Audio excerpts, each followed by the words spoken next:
Hi, this is Lisa from Monarch Butterfly Land Saving Society. I'm making this video for my Monarch Butterfly associates in Africa.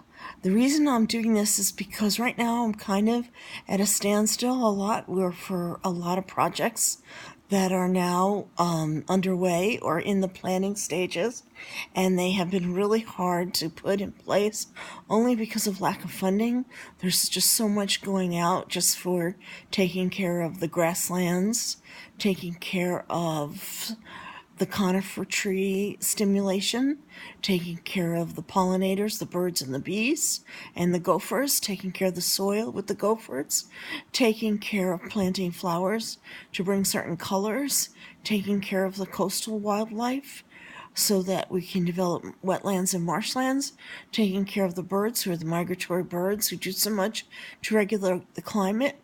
There's also so many other projects now that are coming into play with the larger animals, things for that.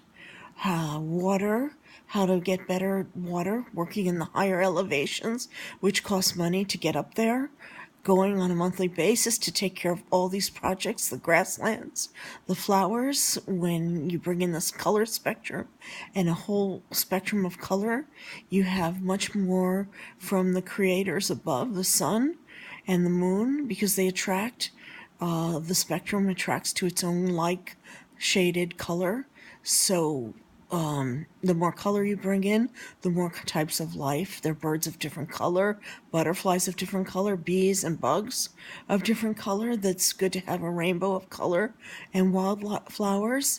And it's good then a lot can develop in the soil because the flowers attract bees and bugs and snakes, and those produce methane and nitrogen, and that fertilizes the soil. We know the gophers fertilize the soil, and they eat nuts and berries and things that grow on stalks and grain.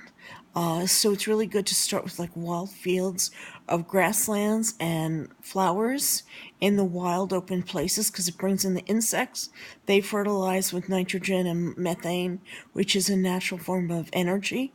And then all things are possible because there's food and shelter. And then you can grow so many other things. And also up in the mountains, you affect the climate much more because you're closer up on your thousands and thousands of feet up. You're closer to the cloud cover. The good thing is to bring really fresh water up there. And then when the birds fly with the fresh water, they have an effect on the cloud cover, taking away some of the saltiness from the ocean water. So we have chances of much fresher rain. And that is an ongoing battle. You can never stop with that. So what I'm wanting to do is go forward with constant planting of multicolored flowers, constant planting of fodder, herbs and lettuces and stalks and grains for the wildlife, and cabbages and basils and spices. Constant work in the higher elevation with really good water and millet to bring in the birds. And the same thing, flowers and grasslands to bring in the insects. Up in the mountains, I really need lots of pine cones. You can coat it with honey. I took pine cones, dipped them in honey, and then dipped them in lots of seed and little red dried fruit, and put them up so they would be near the conifer trees, and the birds would think of ways to sow the seeds of the conifer, and that would be in the higher elevations. So you have to have constant access to water and honey and flower seeds and herbs and spices and grains and grasses, and they're constantly something for the gophers, like the cracked corn, some millet for the birds, good water, fresh water, and then vehicles to drive up to the mountains. If I have some people who live in the mountains, so it's cheaper if you know someone who lives in the mountains, then you can just send them something. You don't have to drive there. It's good to have people just work in their own location and create like a well-oiled clock or machine that works together. But what I'm saying is all of this costs a lot each month. To buy good water is expensive. Honey is not that bad. Maybe millet is not that bad. Flower seeds and grass seeds are probably more expensive. So the expensive things are the really good seeds and the really good water. And we want to feed like gourds like pumpkins and cantaloupes and squash all cut up with their seeds and rinds to the wildlife along the coast, because that creates marshlands and wetlands, and that also helps the water. The marshlands, I think, cleanse out some of the salt. And you grow vegetation right in the water like the mangroves. But the gourd vegetables like squash and pumpkin are expensive too. If we've made headway with helping farmers, maybe farmers would be willing to donate each month a few gourds like watermelon or pumpkin or squash. Maybe there'd be people willing to donate millet and that kind of thing. I don't know if there have been farmers who have benefited a lot from the monarch butterfly work. And if they did, maybe they'd be willing to give a bit of donation each month to add to our donations. And then we need friends in the mountains or the ability to drive to the mountains, always with good water. It doesn't hurt to put a little honey in. I know how to make beehives really inexpensively now. They come basically from flowers and pollen, and I know how to die cut little shapes into a flattened piece of. You put a lot of the pollen or the wax from certain flowers to get out of the flower, and you pound it into a big waxy type yellow thing, and you die cut little shapes, hexagon shapes, and then you can roll it up and put it in a wood box with a screen, and then you can make a beekeeping thing, and then you could sell honey. So that's a way to make money. If you want to know more, I believe that it comes from the waxy stuff in a flower. It's called honeycomb. It might be from the pollen grains of the male part of the flower. I'm not sure for sure. I think it's from pollen grains. They're kind of waxy yellow things.